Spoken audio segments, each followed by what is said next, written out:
Let's have a quick conversation about upgrades, something I've done a lot of on this channel, ranging from as affordable as possible, keeping the upgrades under $200, all the way up to adding over $3,000 in parts to a big box bike, a bike from Walmart, and in my opinion, turning it into an absolute trail beast. Because I have made so many videos, it's no surprise that I'm regularly contacted and asked, hey, what upgrades do I need to make to X bike if I want to buy it, or I have a specific bike, what should I upgrade first? Well, let me say that there is need and there is want. And those are two different things. Some people can buy a new bike out of the box and it's exactly what they need, or maybe even more than they will ever need. Some of the budget bikes on the market today are nicely spec'd out of the box, and that's where I think need sometimes turns into want.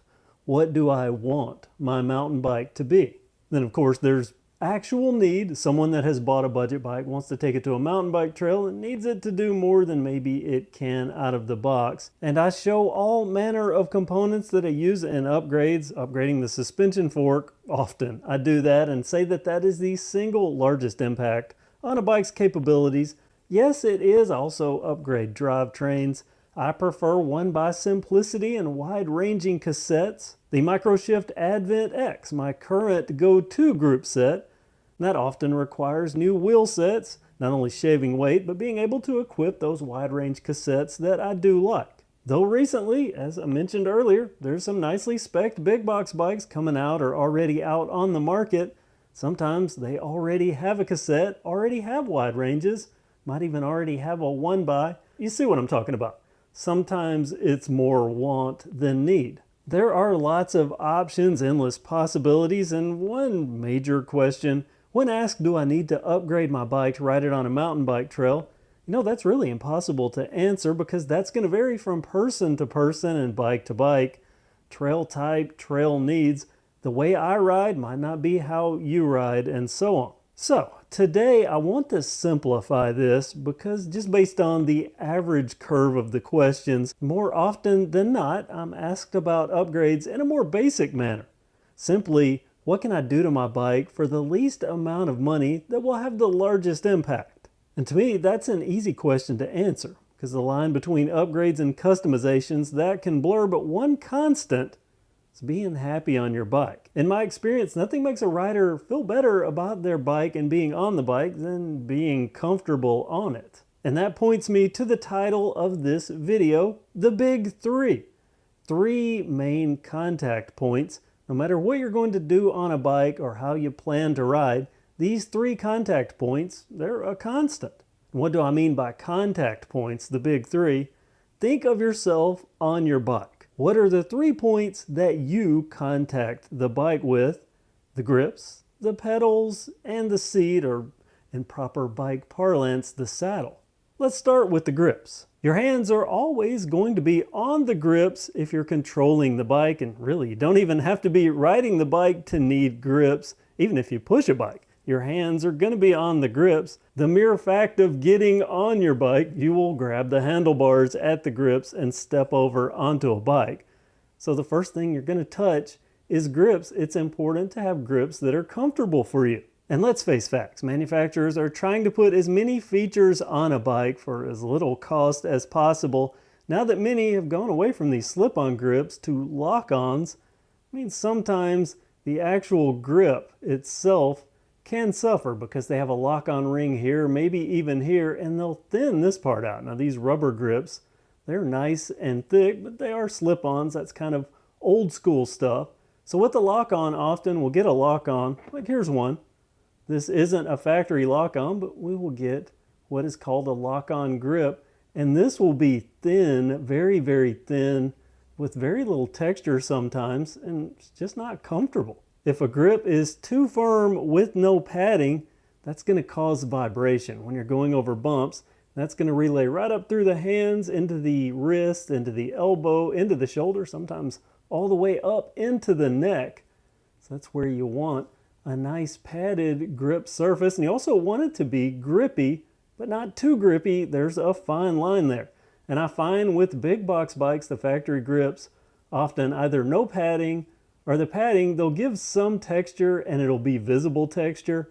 So it looks like it's going to be grippy, but in sweaty or wet conditions, your hands will just slide all over it. And there's the reverse side of that, where the stipple or the raised texture pattern is raised so much that sometimes even with gloves, gripping it, it's just uncomfortable. So grips being the #1 contact point on a bike, getting a grip that you're happy with and that is comfortable for you, that's going to be a big, big deal and not that expensive. So I just talked about grips being less than ideal on budget bikes. Sometimes pedals, almost always not good. Only good really to be called pedals, something to use before you get to, well, something better. It's completely normal for the included pedals to be, in one word, cheap, and I'm not picking out any particular brand. It's pretty much every big box brand, even some local bike shop brands, entry-level pedals, not that good.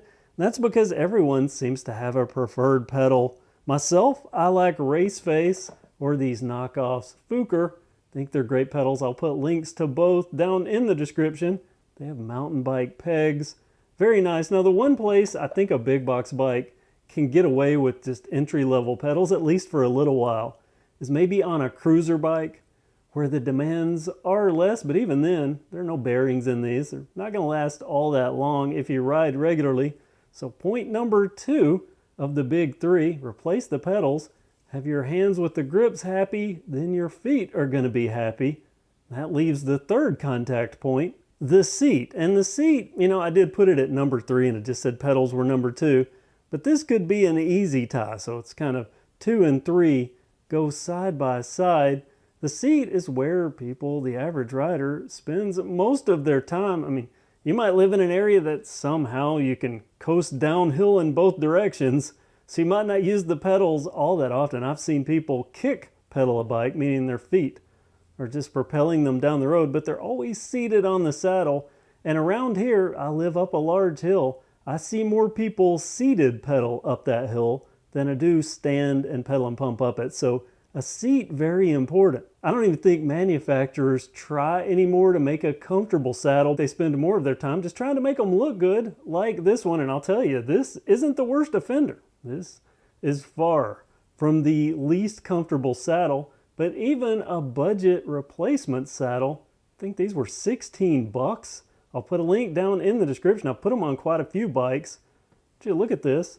They're not really any thicker. If anything, they're thinner, but they do have more padding and they feel better. And this is a cheap saddle, at least feel better to me. But again, this changes from person to person. Replacing the factory saddle, probably the single fastest path to any sort of bike bliss, because your butt spends so much time on this. And I've ridden to the trail and ridden back on a bike. I remember the Hyper Shocker. A friend was driving a car beside me as I was riding the bike back. It's only a few miles. And I was ready to get off that saddle by the time I got home. Something like this would have made a big, big difference. And here's the beauty of all of this. It's not really expensive to do. Grips, new pedals, and a seat can easily be found in calibers that are far above the factory products for under $75, sometimes maybe even under $60. I think I paid $16.95 for this, $22 for these, and I think $12.95 for these. And trust me, they are better than anything that I've ridden from the factory, at least from big box stores, the bikes at big box stores. So $75 and under, the big 3 can make for a big, big, big difference. That's 3 bigs, by the way. I planned that. A big, big, big difference in the fun, the happiness that you can spend on and with your bike. And these 3 things, you might be so happy just changing these 3 things that you don't need to spend any more money. And that's a 4th big, because that's a big win. Not having to go for an expensive fork or put money into an expensive drivetrain. Sometimes these bikes, I'm telling you, our big box bikes, they're getting good enough now that you can take them out to a green trail.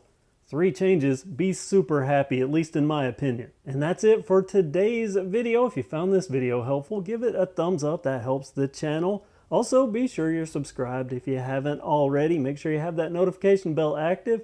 And be sure to check the description for links for the parts I mentioned in this video. And also, I want to say many of those are affiliate links. Using the affiliate links on this channel, a great way to support the channel without costing you anything extra. Thanks so much for watching KevCentral. Have a great day.